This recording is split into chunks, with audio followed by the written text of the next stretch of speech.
Hello, this is Jim, and before the show begins, I just want to say at some point during this episode, where we talk about seasons 1 and 2 of the Clone Wars, there are a few references to The Mandalorian, which might be considered somewhat spoilery, only somewhat though, so listen at your own risk. Thank you. And here's the show.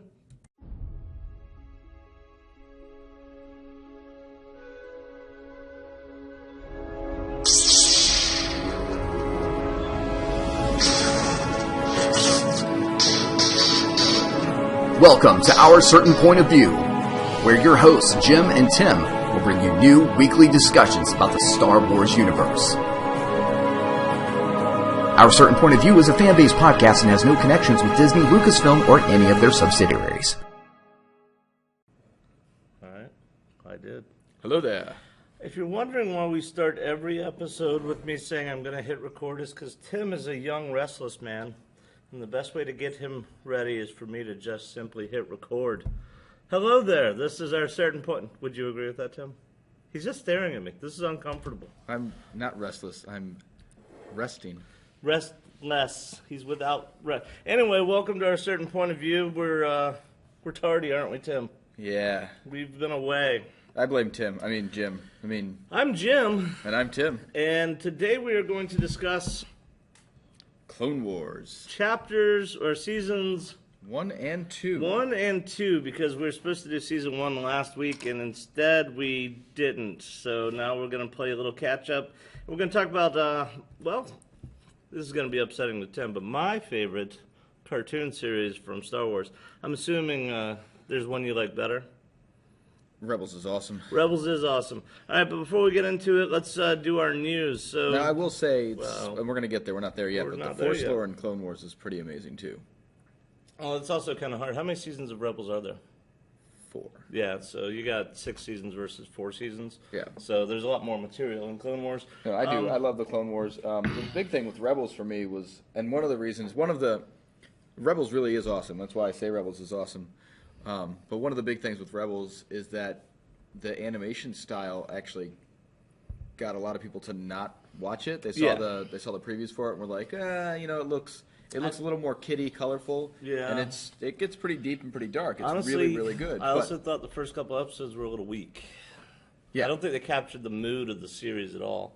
It's not that they're bad episodes; it's that they're not representative of the series. Of what comes next. Yeah. So that's why it's one of the reasons that I push. So are we here to talk about Rebels? I think people know that Clone Wars is great, but I just like to say that Rebels is awesome. I agree. Yeah, I actually was talking to someone before we started recording, and they're like, "Well, I didn't finish Rebels," and it is a lot of people compared Ezra to Aladdin.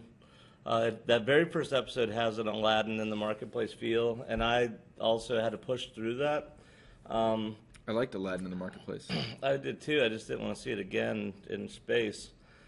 Actually, I'm not a big fan of musicals either. But anyway. They weren't in space. They were on the... I like musicals. Well, certain musicals. We're not here to talk about Rebels. My point is, the first couple episodes are not representative of the seasons. Of the series, rather. So, let's talk Clone Wars. But before we do that, do we have any news we'd like to cover? We as always, not as always, but as occasionally, have a sponsor that we need to play. And here it goes. Are pesky otters at it again? Are they eating and killing all of the fish in your pond? Well, friends, I've got the solution for you. Otters can be trapped. We've been developing otter traps that are not just humane, but they're also kind. And the otters actually like them. The otters will swim into your trap, get caught, and then you can easily relocate them to an otter-friendly environment. And hey, he disappeared. All right, at Otters R Us. Our commercials get better and better, don't you think? Yes, I do. All right, so Clone Wars Season 7 is coming up February 17th. That's what's kind of prompted us to do these recaps, and that's kind of the biggest set of news. Anything else in the news that you want to talk about?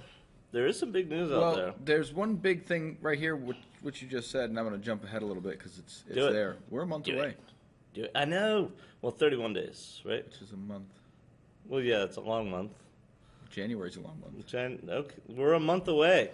If you're wondering why I hit record before we're... anyway. Any other news, though? What do you have? I thought I had news. No. Something about the people were talking possible Darth Maul series. Have we talked about that on the show before? I saw that. I don't think we talked about that. That was a quick show up, similar to the rumor of another episode. I know you don't want me to talk about this. Another season of Rebels. But it was think just. They'll do that? I don't doubt that they would expand on that story, hopefully in a good way. But there's been nothing from Disney about that, as far as I know. Yeah. So wishful thinking. All right. Any other news about what's going on with us? Well, we are still working on Force Lore Comics, and I will say this: I recorded the first episode, and I haven't heard it. I'm aware. Oh. I'm listening through and adjusting a little bit to what I can for what happens when I record by myself. If you've never done a podcast, it's very odd to listen to yourself talk. It is, Yeah. especially when you're not listening to a conversation. It's Just you. It's just you. So I'm finding some things where every now and then on this podcast I might say the word and that time is usually filled up by Jim talking. Yeah. And when Jim's not here, No. I said a few extra times, and little things like that. So I'm working on an adjustment, just checking it out to see, and then I'm Did you going to say get pew, that pew? going and released. I probably said Pew, pew pew pew. because I do that Copyright. sometimes. Hello there. All right. know what that's so, called. so at some point, maybe, possibly in the future, Tim is going to release Force Lore Comics. Yeah. I think it's that's definitely coming. our takeaway. As always, we need to say thanks to Shasta Mangold and Arden. And as always, please, if you listen to the show, leave us a 5-star review on iTunes and maybe a note about what you do or don't like about the show, and we'll read it on the air. Ooh, before we talk Season 1 and Season 2 of Clone Wars, let's talk Season 1 and Season 2 of Our Certain Point of View. Okay, talk. If you didn't notice it right away, we are starting Episode 1 of Season 2. You didn't say that already, did you? I did not say that. All right. So here we are. We are officially closing out Season 1 with the end of our Mandalorian yeah. Season 1. Yep. And then we will move into this where we start talking a little bit more about the Clone Wars through our Season 2 while Yep. that's happening. We didn't really foresee how we were going to break up the podcast. We probably should have just done Episode 1 and kept going indefinitely. Maybe we'll go back and redo it. But right now, we're going to call this We Season can 2 change those Episode 1. titles. Maybe we will. So we'll see. Stay tuned and find out. For now, Countdown. it's Season 2, Episode 1, possibly just Episode... What are we on? 19. 19. Ooh, that's a prime number, too. That's a prime number. Did you know 7's a prime number? 7 is and a prime so number. 3. So is 31. That's a prime example.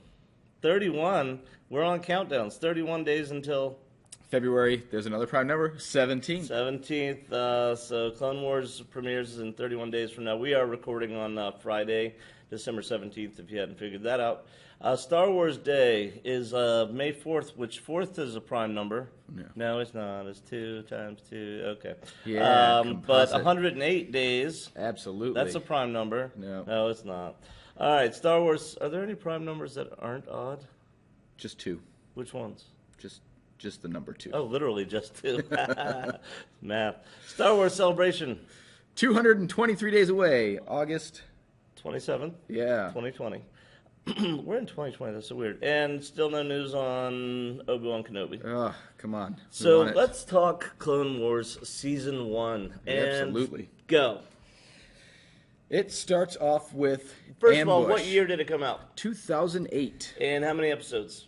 22, I think. Who's prime writer? Who's the driving force behind this series? Dave Filoni. Dave Filoni, and this is what will basically make Dave Filoni a legend in the Star Wars real galaxy. Dave Filoni actually directed the very first, second episode, Yep. Rising Malevolence. Anyhow. He's pointing at things. This premiered October 3rd, 2008. Yeah. You know how I know that? I don't. Wikipedia. Oh, hey, what do you know? And it premiered to a startling almost 4 million viewers, which made it the most watched show on Cartoon Network. Nice. Did you like that? Yeah. It's amazing. Mandalorian kind of did that. What do you want to say about this season? Well, I really like this season. There are a number of episodes that really kind of stand out for me. Yeah. One of my favorite episodes, certainly my favorite of the season, I think, is the first one, is Ambush, for a few reasons. Some of it's just the... Do you want to walk us through the storyline? I know. Jedi. What are those creatures called that the guy who Anakin worked for as a slave? Toydarian. Toydarians, that's right. Yeah. So this was about the king of Toydaria, right? Yeah. And he was supposed to meet Yoda to negotiate an alliance with the Republic, but the Separatists had a counter. Yeah, because they had been Mandalore style. They were independent system. And Separatists Dooku weren't fans of that. Sent his apprentice. Yes, So we were right away introduced to. When I think we already were introduced to Asajj in the movie. In the movie, We were. and we didn't talk about that. But the movie came out first. Timeline-wise, though, it appears. And I always forget it was a theater release, right? It was a theater I always release. forget about that. This is great Star Wars trivia. That might be the only Star Wars movie that I did not see in the theater. I don't remember if I did or not. I feel like I did, actually. I mean, I imagine that I did. Yeah. I can't imagine having Yeah, not seen that's it. why I'm pretty sure I did. But I don't remember that event. Like, I remember going to all the other movies. My main memory of it being in theaters is that it became a trivia question about how many Star Wars movies have premiered in theaters, and everyone always got it wrong because they forgot Clone Wars premiered in theaters. I think it might have just been a very limited What release. is that? 12 now, right? Well, we got our 9, then we got Solo, we got Rogue One. And Clone Wars. Yeah. So that's 9, 10, 11, 12. Yeah. That's not a prime number. That's a prime number. No. What's a prime example of how many movies there are? So, do you want me to launch in on what I think about season 1? Well, I'm going to keep talking about Ambush first, Darn it. because that's where we're at. Asajj Ventress is introduced. Yeah, she shows up. She's like, hey, the Republic can't protect you. We can protect you. See, look, they can't even get here because they, I guess, found out about the meeting and then set up a trap.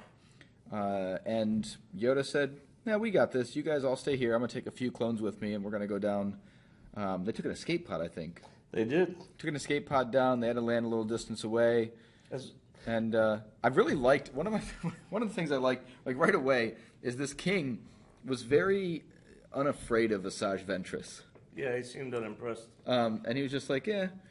And Yoda's coming. Yoda's coming. And Yoda, like in this episode, just tore through everything, took out like a whole unit of droids. Not that that's super impressive for Yoda, but if you actually watch it happen in this episode, it is very impressive. And one of the other big things that I liked, and I know they did this in the movies, but I think one of my favorite things here was Yoda talking to the clones, Yeah. and telling them that he values them as people, Yeah. and really letting him know, like, you're each individual, you're each unique. And we had that just, I think in the movies, if I remember correctly, in Revenge of the Sith, there's only one scene where Anakin wants to, like, jump back to help them when they're going after Grievous' Yep, ship. in the very opening scene. Yeah, and then Obi-Wan says, no, they're doing their job so we can do ours. Correct. And that's really the only, like... Nod to, well, that and when Cody talks to Obi-Wan, like you see there is a relationship there. Right, there's a little Save bit there, some but for it's us not and all it's that. not so direct. And here they open up telling you, we care about the clones, we're going to care about the clones. This is a show very much about the clones through the Clone Wars, and we understand that the characters in the universe care as much as the people watching. Yeah, it definitely sets that stage. I want to get back to that, but specific to this episode, we kind of referenced this. Yoda shows up on a Republic battle cruiser, you know, the predecessor of the Star Destroyer, and they're quickly overwhelmed by Dooku's fleet, and that's why they're forced to leave in the escape pod. And we talked about, like, that's where Jedi are at their most vulnerable. But Yoda, his response was, "We'll launch them all," because they said, "Well, they're going to shoot down the escape pod." And they said, "We'll launch them all because they can't shoot them all down." And it did make me start to think that maybe they can cause lasers to avoid them, because he seemed to be using the Force in that escape pod to protect him and the clones that were with him. And of course, when we see Kylo Ren actually stop a laser bolt in midair, I think that kind of confirms they can do that if they're powerful enough, that they can, you know, deflect or manipulate lasers. I think we talked about that a little bit too. If they slightly call the laser bolts to their saber when they're deflecting, Yeah, and I think there is some of that for sure. I agree. So as far as I kind of want to take a more large-scale approach to how I'll talk about the season. What season 1 does for me, and you hit on it big time, it introduces a lot of characters that before we might have heard of but never really saw or had never even, like Asajj Ventress, a great example. Character who's not in the movies but becomes a big part of the Star Wars universe outside of the movies, whether it's comic books or video games or in this case, the series. But the clone troopers themselves become one of my favorite characters. Yeah. And season 1, there's a lot of great stories in this, but I think its biggest contribution is introducing us. So suddenly, Jedi who we had seen in the movies as background characters, Plo Koon we even get a few lines from him. Luminara Unduli we see, but I don't think we ever hear her talk. If we do, it's no more than 1 or 2 words. Suddenly these characters have stories and they become real. And that is one thing the Clone Wars is so good about, is it fleshes out these characters. And this starts right off with season 1. And of course, probably one of the central characters of the series is Ahsoka Tano. Yep. So this Absolutely. is where we meet her and learn about her. And you know what? Anakin. This is the best Anakin of all the movies and series. This is the Anakin we always wanted to see. This is Anakin at the height of his Jedi kind of training and abilities. He's a young man on the battlefield, but he's competent. He's funny at times. He has a sense of humor that's very similar to Obi-Wan's. It's very dry. This is the Anakin we all wanted to see. And I think anybody who is any kind of fan of the prequels goes through a moment during Revenge of the Sith when Anakin or Obi-Wan when Anakin's just laying there with missing parts. I hate you. And everything before that, like there's a lot of emotion. You really kind of are like, oh no, Anakin's falling. If you haven't seen the Clone Wars, when you watch the Clone Wars and then go watch Revenge of the Sith, that does become worse. Not worse like it's a poor example. Worse like it's more powerful. It hits harder. Oh my gosh, on so many levels. I'm sorry, I cut you off though. No, I mean that's what I was saying. Not just that, the betrayal of the clone troopers. Oh yeah, because they become one of my favorite characters, and then when they turn on the Jedi, after you watch the Clone Wars series and then watch Revenge of the Sith, that betrayal becomes genuinely painful, and you also see just kind of helpless the clones are to their own fate, to how they've been genuinely programmed to do these things. They seem like creatures with free will, and oftentimes they are. Like we see that throughout the whole series. Like we'll see deserters, and we'll see like one is a pacifist, and they really go against their own training and indoctrination. But that Order 66 is literally hardwired into their brain, so they have to kill people that they've come to respect and genuinely love in that brother in arms sort of way. Oh man, yeah. And Ahsoka Tano's his betrayal of her. Whether you watch it in Rebels, Anakin's, or whether you just think about how it's implied with Revenge of the Sith, it's so much more powerful. Yeah, absolutely. I'm really ready to just go off on a long tangent here. Do you think? Because I want to kind of jump ahead. It's not in seasons 1 or 2 though. About the story, why Clone Wars is so important to Revenge of the Sith. Save it. All right, let's save it. I think we saved that one. So some of the that's things. That's gonna be a long conversation on its own. And we don't want to spend too much time. Like we don't have time to go episode by episode. So some of the big ones, I actually talked about the episodes starring the Battleship Malevolence when we talked about vehicles in the Star Wars universe. Well, we talked about that during the scary one too, I think. We did. Yeah. We talked about several of these during the scary one. Yes, we did. What was I going to say? Oh, so the 5th episode is called Rookies. Yeah, Rookies is awesome. It is awesome. Did I say Rebels is awesome, funny? I've heard of Rebels. Rebels is awesome. Rookies is awesome. Rookies. So this is the 5th episode, season 1, and this is where they explore just clone troopers, no Jedi. They're on their own. They get attacked by a type of droid we'd never seen before. What were those things called? Commandos. Yes. Commando droid, and those were cool, genuinely cool. The way that these rookie clone troopers fight back It's awesome. Now, and again, I've mentioned this a few times. I'm a former infantry officer, and one of the things that I've loved about the clone troopers is they feel like real soldiers to me.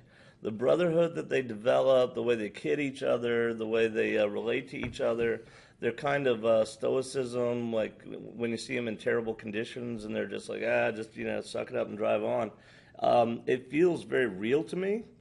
So I love that. I've heard some criticism about I forget the voice actor who does it, but the guy who played Jango Fett.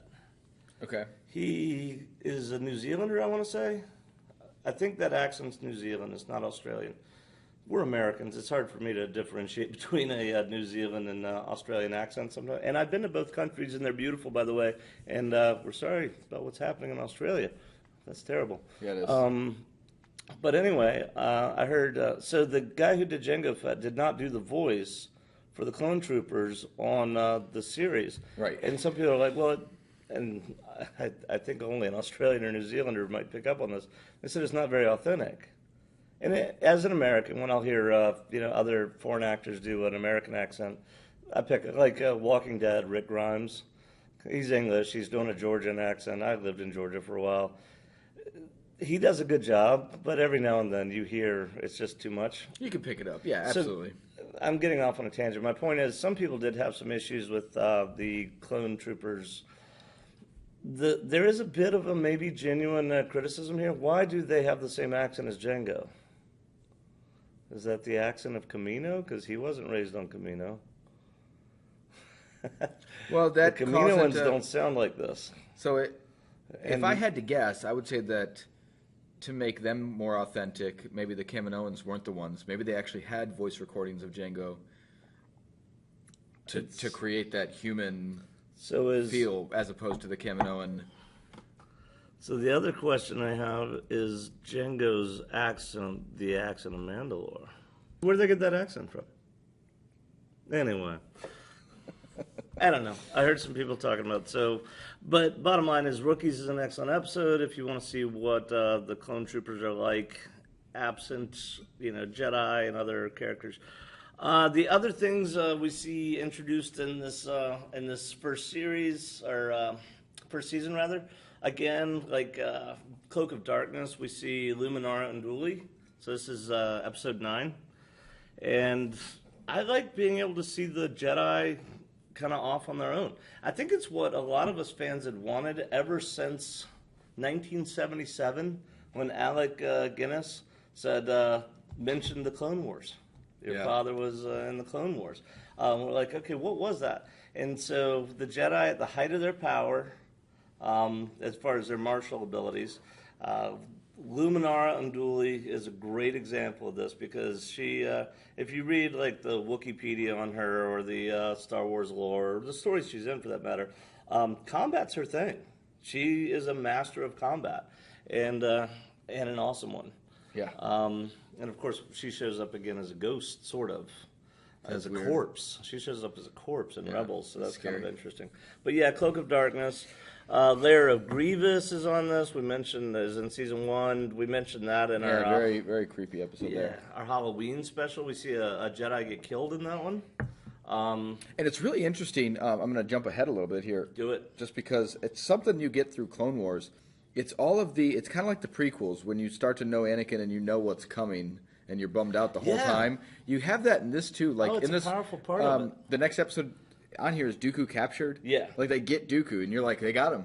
Yeah. This could be it, right? But you know, like they haven't captured him for good here. You're 11 episodes into the first season of a TV show, but it's one of those things that just is so it overwhelms you throughout every single episode and every single season. Is you do know what's coming at the end. Yeah, there's such a tragedy to this. A lot of people kind of criticize the prequels because of its concentration on things like the banking guild and Senate legislation, and it's like, okay, that's not action movie stuff. Well, it's like, well, to finish the thought, the series goes into a lot of that too, but I find it interesting, and same. it shows you what the Republic was like. So again, kind of what you're saying is it shows you the stakes that were there and gives you a better understanding of what is lost by the time we get to A New Hope. Absolutely. Yeah, because they, I forgot, like in the Cloak of Darkness episode 9, I'm looking at these little recaps, it mentions the Senate guards, the guys in the blue uniforms. They look kind of like the Imperial, what do you call those guys in the red uniforms? The Emperor's Private Guard. Oh, just the Imperial Royal Guards. Well, the Praetorians are after. Later version. Yeah. Gotcha. So they were just the Royal Guards. So these guys in blue, though, they look very similar, but in blue, and they're cool. Yep. I don't want to give too many specifics because some of y'all might want to go back and rewatch these episodes, or maybe you haven't watched them. Then there's some that maybe not as good. And this is the downside of the Clone Wars for me. When it's good, it is good. It's really good. It's some of the best Star Wars out there, to be honest with you. And the majority of the series, I think, is good. But when it's bad, it's Attack of the Clones, C-3PO being dragged across the battlefield saying, I feel like I've lost my head, or what a drag. It's bad like that. Yeah. And hate sand. Yeah. So we get, in episode 11, we get introduced to a new character named Hondo Ohnaka. Mm-hmm. Love this guy. I would love to see him in a movie or a TV show. So he's a pirate. And well, it's really cool. So Hondo, obviously, he comes back. He's around later. Yeah, he's in Rebels. Rebels is awesome. Yeah, that is awesome. Hondo is such a good character. If you're wondering, if you ever travel, and I'm not going to give too much away because, like, I'm one of the, even a trip to Disney, I've looked up some of the stuff that they do at Disney, and Hondo's involved in some of it. Is he? Yeah, I didn't know. Like, there's I don't know if it's a Hondo actor or a machine or if it's a video. But I know that Hondo is involved. Like, and that to me is just really cool that Hondo. Yeah. This character became involved in something so meta here. Yeah, like it's one of the. He's great, and I like him, and that's what makes it neat. It's not just the Jedi who have come out of it. What's the target audience for this TV show? Is it a kid show, adult show? What do you think? I think that Cartoon Network stopped being shows for kids a long time ago. This is definitely not a kids show. Teenagers could get involved, and honestly, I think it's. I would say that I say that, but my kid. It's not an easy question. My kid at 7 absolutely loved it, but that's because as did mine. They did certain themes that he was like, "Oh, I shouldn't be watching that," but that's fun. And that's where I was kind of going with that question. There are things in this series that it is like uncomfortable saying, well, it's either too violent, too dark, adult themed. Like, and I thought about this with Hondo because he gets drunk quite a bit when you see him. Yeah. But at the same time, there's humor and characters. Like the Droids episode where the little guy gets inside the R2 unit and is driving around. It's very much a kid's kind of episode. So it's kind of hard to nail down who the target audience was for this. And I would say it's probably designed that way so that every generation, broad, kind of a scattered effect on, young and old will enjoy it. But in Dooku Captures, Dooku, Anakin, and Obi-Wan have to work together. And it is some of the funniest scenes I think in all of Star Wars, is seeing Obi-Wan and Anakin talking to Dooku as they all three try to escape from these pirates. It's really well done. The very next episode, though, brings Jar Jar Binks into it. And I'm not a Jar Jar fan. Right. And he is as slapsticky and, just accident prone in the cartoon as he is in the movies. Almost worse. And I couldn't tell in this episode if they were trying to redeem him a little bit. Like, I like what he was trying to do and who he was trying to be in this episode. He's brave. But he's still... Yeah. But he's they crash because he can't figure out how to use his seatbelt. You remember that? And he accidentally hits the button and drops the pilot down out of the pilot's chair. And I mean, it's ridiculous. This is one of those. So this is something I was going to say earlier about Clone Wars. The reason that I haven't, and I think I've said it on here before, I haven't watched Clone Wars all the way through a lot of times. Yeah. Because I watch a lot of TV at night before I fall asleep, and I refuse to let Star Wars be something I fall asleep to, so that I don't get in the habit of falling asleep to it. I fall asleep to House MD lately. So fine. Right? Like, it's okay. It's not Star Wars. like I don't chaos. want my body to get tired when Star Wars comes on. Agreed. You do train yourself. Right, exactly. And I'm trying not to do that. This is, like, you want to watch all the episodes. That's one of those episodes maybe you watch as you're going to bed. Yeah, If you it's a fall good asleep, sleep then one. you just wake up and watch the next one. You know, in that episode, so it's... I know, there's good stuff, but... Well, I was going to say, Jar Jar, so he's the slapstick character. The senator on that ship with them dies. So, like, again, it's hard to nail down who their target audience is. Yeah, 'cause it's very... Their death is not uncommon in these episodes. And not like little... Not little things. It's well, and even the clones, they separate from being a little thing, but it's not like this generic battlefield of droids and clones are I'm doing air quotes here, just clones, and you just see them falling and they don't matter. Like, everyone who dies in the show, for the most part, matters. Like, Yeah, they put really weight make to it. Yeah, And by the end of the series, the clone deaths have a lot of weight to them because you get to know a lot of the clones. I don't know what you're showing they me. sent it to a group of people. Oh, very good. Sidebar, sorry. Sidebar. So yeah, by the end of the series, like a lot of the clones, just seeing the clones die, is painful. All right. So anything else we want to say about season 1? The blue shadow virus kind of stands out in my head. Padme is very. Isn't it Padme who's in that one? Yeah, she goes to Naboo. Well, that's where she's from. So we got, I don't know, anything you want to add to any of this stuff? I don't think before we so. get Not to season 1. 2? No. We do see Ryloth.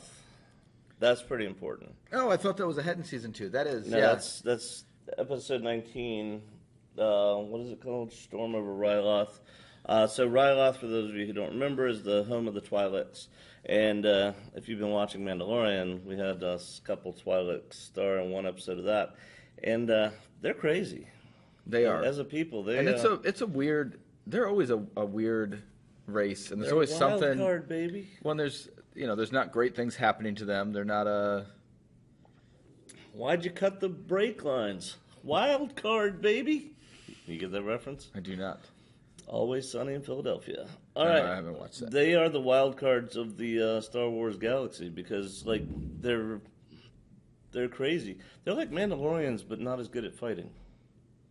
Well, not as advanced. Yeah, they're very agricultural people, I think. Yeah. I don't know, hard to say. But anyway, so we do get introduced to the Ryloth. There's several storylines. As a There matter are of a fact, lot of systems that want to be independent of the Republic prior to the Separatists. yeah, there's a lot of that going around. It's interesting. We end the season by reintroducing a character from the movie named Zero the Hutt. You got any thoughts on Zero? I found Zero's character a little irritating. Yeah, he's kind of. So Hutts are hermaphroditic. Did we talk about this? No. They can choose their gender according to the Star Wars lore. Obviously, this is going to be Legends because canon doesn't address it. Right. But supposedly they're hermaphroditic. And this is why, like, Zero the Hutt, I don't know if Zero is supposed to be female or male, to be honest. Zero is very androgynous. Is that the word? Look at me with my thesaurical words. Yeah. Thesaurical's a word. I find it intrinsically anachronistic. Going back to my Poison Crows routine. But Zero the Hutt is introduced in the movie The Clone Wars, and not as a good guy. None of the Hutts are really good guys. So they end with a story about Zero the Hutt. They introduce Aura Singh. I think this is the first time we meet Aura Singh, the bounty hunter she's the lady with the antenna coming out of her head, if you're trying to remember. And she actually she appears in the movies. Yes. Yeah, she did. Where? In is it Revenge of the Sith? No. It's episode 1, isn't it? It is episode 1. Yeah. I don't remember where. I can see it, She's but I watching can't. the pod race. Yes. So they show her on the mountain watching the pod race. Apparently, when they were making Clone Wars, the cartoon series, they would look through some of those movies to see the more interesting-looking characters, and then decide to give them backstories. So Aura Singh is one of those. So this is how season 1 ends with this episode, Hostage Crisis, which has Zero and Aura Singh. They actually Go on. I wanted to say one thing. As you said, the season ended, and I know we've talked about this here before, but it's something I wanted to bring up for anybody who's jumping into our podcast and hasn't listened before. If you don't know this about Clone Wars is not chronological. Correct. The episodes kind of jump around here and there. There are some very good, and it's not hard to make it chronological. Like, it's almost chronological, I think, for most of it. And you can find those. Actually, I think we've posted one on our Facebook page, facebook.com/OurCertainView.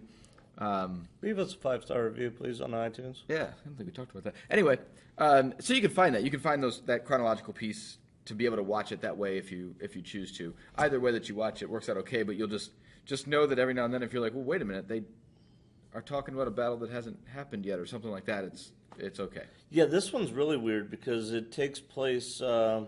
Season 3 is when they show what happened right before and right after this episode. Mm-hmm. So this one really is chronologically just out of order. I like the confidence they have that they can, kind of encapsulate these stories in a way that they're still entertaining, but just jump the timeline. But if I were to go back, having never seen the series before, I would go back and watch them in chronological order, not release order. But since I have seen the whole series, I kind of watch them however I want now. And that's the end of season 1. We need to back up to the Ryloth. There's an important person introduced in the Ryloth stories named Cham Syndulla. You know why that name's important? He's a father of Hera Syndulla. Where do we see Hera Syndulla? I think she's in Rebels. Rebels is awesome. Rebels is awesome. So she is the pilot and I think owner of the ship, the Ghost. Yep. So Hera's father is, he makes an appearance. He's actually a very important character in the Clone Wars. All right, so season 2 was given the title, well, at least according to the wiki. What do they call it? It makes sense if you know the season. Rise of the Bounty Hunters. Season 2 has my favorite episode of all of the Clone Wars, and I honestly have lost count of how many times I've watched the episode. But before we get to it, let's talk about why it's called Rise of the Bounty Hunters. The very first episode is called Holocron Heist, and I think this is where we're introduced to Cad Bane. I don't remember seeing him might anywhere have been before. in the first season, but certainly this centers on Cad Bane. Yeah. What do you think about this character? Cad Bane is a really interesting character. He's very skilled. I like his attitude. He's very full of himself. Yep. And for the most part, deservedly so. Yeah, he's very capable. And he's really fun to watch. Every now and then, he's a little bit like, why didn't the Jedi beat him right there? And then something happens where you're like, oh yeah, he knows what he's doing. He's like a Mandalorian. He seems particularly trained to fight Jedi. As a matter of fact, our introduction to him is he kills a Jedi and leaves his body in the room, and the shapeshifter comes in there and takes on the form of the Jedi. It's pretty disturbing. Yeah. And he does it extremely nonchalantly, kills an actual Jedi without much difficulty, apparently. And they break into the Jedi Temple itself. So that's where the season starts. And so there's a lot of bounty hunter appearances. I guess that's why they called this the season of the Bounty Hunters, Rise of the Bounty Hunters. But I want to talk about, did you want to talk about anything with the, before I get to my favorite episode? No.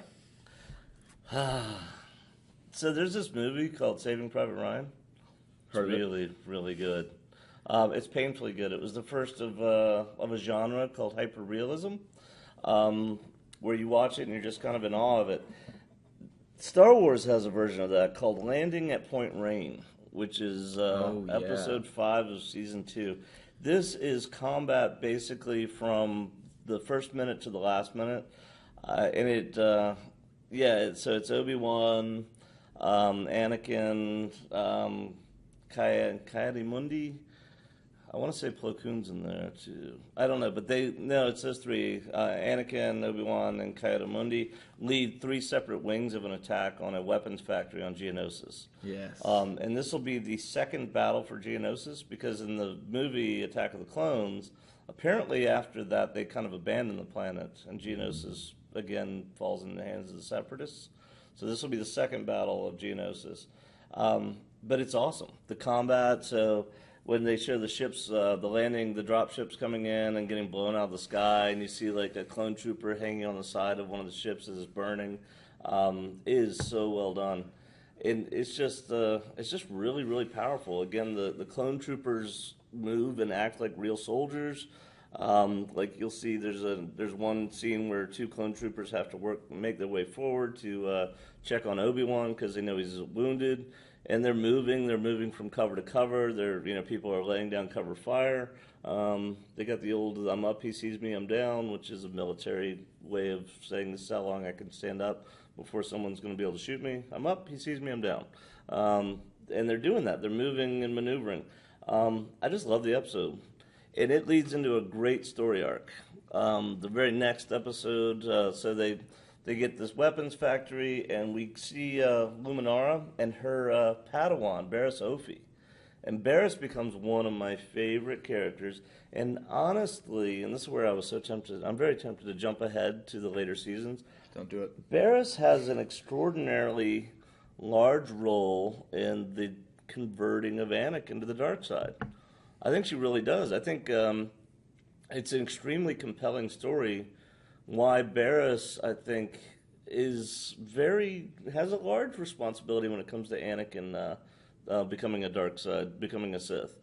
And I wish the movies gave a nod to that. I wish there was a way we could go back.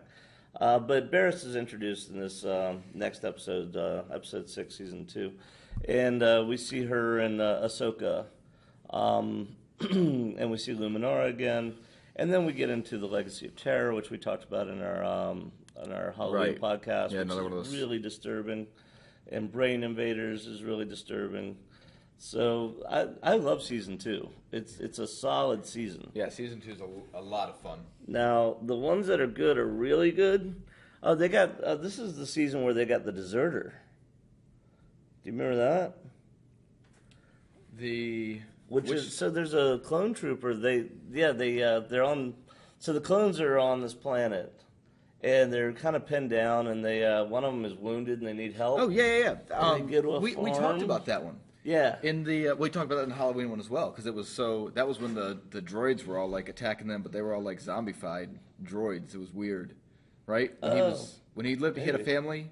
Yeah, and that's what I wanted to talk about. Yeah, and you had the droids, like those were the broken down droids, like they were limping in with one arm, but like coming in through the windows, like they were creepy. But yes, this is that. I love this. That's right. I forgot. I love that episode. Yeah, because Grievous made them walk so far, their batteries were run down. I think is the and deal. I think some of them had gotten shot, and they were like, but they were still pushing. It was. But bizarre. the way we find out this guy's a deserter is I think it's Rex who's wounded, and a kid comes in and goes, "You look just like my father." And that was cool, because you're like, oh, wait a second, there's a clone here. So anyway, some great episodes. We also get introduced to someone named Satine Kryze. Yep. Who will be extraordinarily instrumental in the history of Mandalore. This is the lady who tries to unite Mandalore as kind of a more peaceful people. It's not... Understand that when you say peaceful Mandalorians, that's different than saying peaceful other people, because that just means that they don't they don't kill each other. Not at the time. At the time, when she finally got everything kind of going, I think the planet of Mandalore was peaceful. It was Death Watch who was up on the moon that was... Death Watch. Not being great. So season 2, we're introduced to the politics of Mandalore.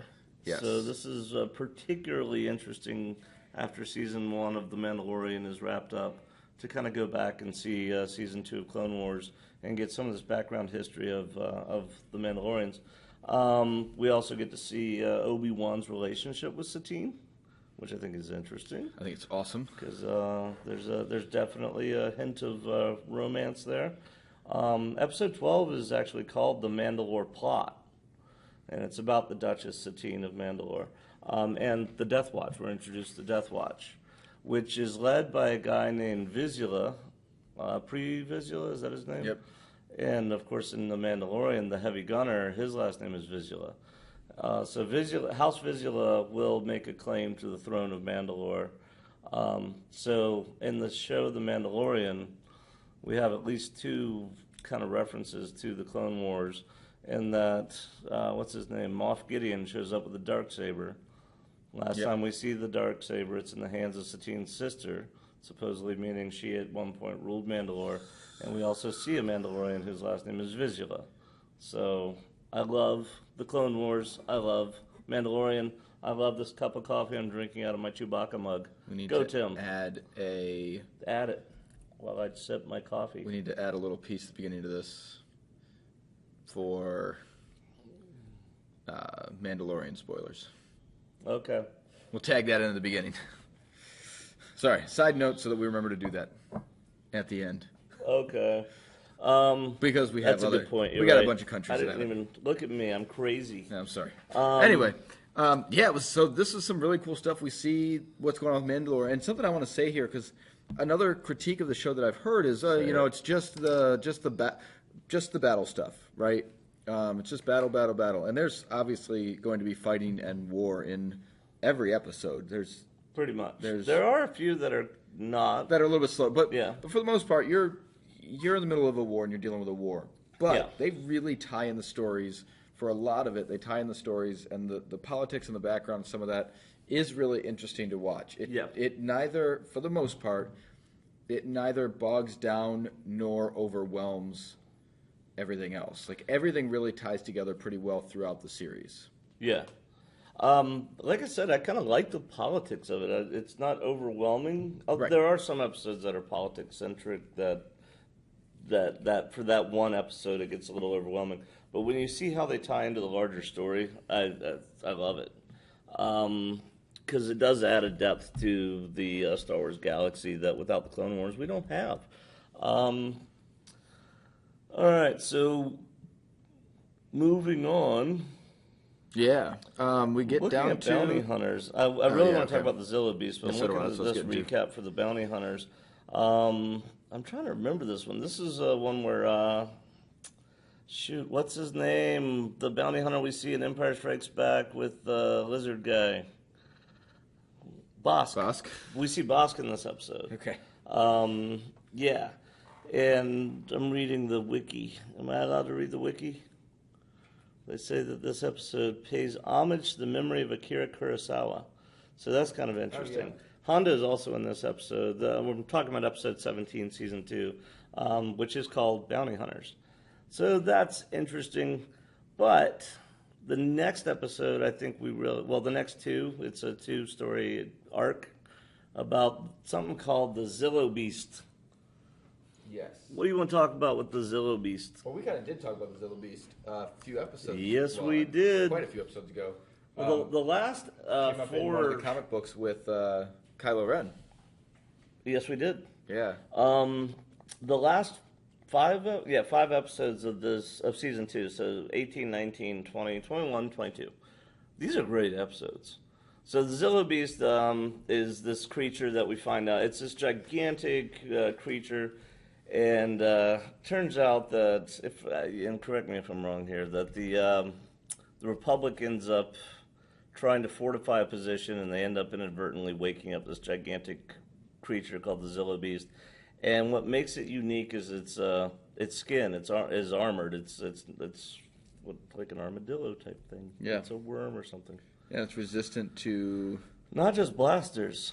lightsabers. You can't even cut it with a lightsaber. Yeah, like Beskar. So this thing is particularly a dangerous foe, and it's gigantic. And then, so again, this is a 2-part episode. They take it to Coruscant. Did you remember that? Yeah. I had forgotten that until we started saying we're going to do this podcast on seasons 1 and 2. Yeah, I'd forgotten. They take it to Coruscant to study its skin, so that they can try to create armor based on Zillo Beast skin or whatever you call that. And it gets loose on Coruscant, which is really This is a King Kong kind of story. Yeah. They find a giant, scary beast, and they say, "Hey, let's take it to the most populated place on Earth." Well, in their case, in the galaxy, Coruscant. So that's an interesting storyline. Then we go back to a child. The next episode is called Death Trap. So this is episode 20 of season 2. I dropped my cap. Yeah, you did. What child are we talking about? Remember. Oh, come on. His name's Boba Fett. Oh, are we onto the You're Fett wearing now? a Boba Fett t-shirt right now. I am wearing a Boba Fett t-shirt. And you didn't even know that? Boba Fett's a jerk. He's a bit of an angry little guy. Yeah.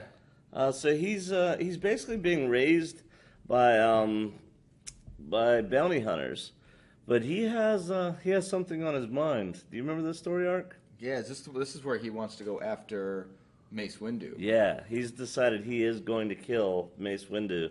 And if you remember from Attack of the Clones, he sees his father die at the hands of Mace Windu, and we see him even pick up his father's helmet. So apparently that doesn't sit well with him, I guess. Yeah, he doesn't let that one go too quick. I think this would cause trauma in a child. Potentially. And Tim and I are experts at causing trauma in children because we're dads. True At story. least that's what my kids claim. But so Boba Fett is he's a kid. How old would you say he is in the series? He's not much older than in the movie. I mean, he's got to be a teenager. Maybe. I would think. I mean, I would I think. was going to guess like around 11. I was gonna say 13, 14. So I think we're still in the same. Yeah, same general age But range. I think there's a little bit. And I know that he's had the trauma, but I think there's a little bit more rage than most 11-year-olds have. I think he's gotten into that teenager. So he sets a trap to kill Windu, and Anakin gets kind of caught up in this.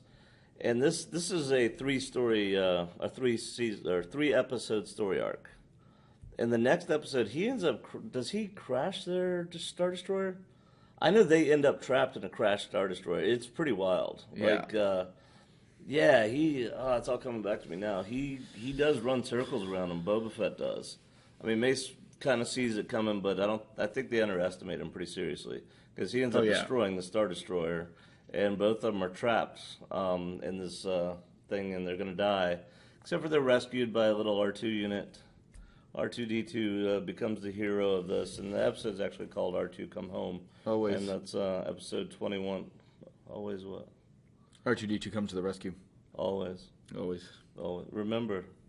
The Force will be with you. When? Always. So episode 22 is called Lethal Trackdown. Yeah. So Anakin and Mace. This was the one we talked about this on the vehicles episode because Slave One Yes. is being piloted by Aura Singh because she's kind of acting like a foster mom kind of for Boba Fett. She's not Sort the of. best at it. Right. She also uses him as bait. Yeah. Sometimes He's got the worst parents ever. Well, they're dead. So who's his mom? Test tube. Yeah. Yeah. Yeah. The Kaminoans. Yeah, the cloners. Darn good ones. All right. What was that guy's name? Jexter? Something like that. Jacob? Anyway, What's his name? so I think he says damn good ones. he does. I was trying not to curse on the podcast. Thanks, Tim. Darn good ones. Damn. Anyway, so in this is the one where Ahsoka, Aura Singh's trying to take them out with Slave One, and she jumps on the canopy. Dex. Dex, I think that's right. Dex. And she carves up the canopy with her lightsabers, and then she jumps off Slave One, and we see it go over like a ridgeline and explode. And that's where the question comes up: is Slave One and Empire Strikes Back another ship, or is it that original ship but it's been repaired? Because it looks like it gets destroyed right there. But anyway, this is how season 2 ends. It's really, really good. Season 2, again, some of my favorite episodes. Between the Cad Bane, Zillo Beast, and especially the landing at Point Rain, the Brain Invaders, all that stuff. Great season. So that's kind of my thoughts on season 1 and season 2. What that's you got? Pretty good. I like it. What's your favorite episode? I don't know. Of both? Yeah. Oh, gosh. Landing at Point Rain. I won. That's why I asked the question, because, always know. They tell lawyers before you ask a question, always know the answer. So that's what I did. Good job. What's your favorite episode? I Rookies, that's a good one. Good, Rookies I like it. is a good one. No, I would say It might even be Ambush for you, because I know you like the Force lore and you like the Yoda. I do like the Force lore, and we don't get a whole lot of the other.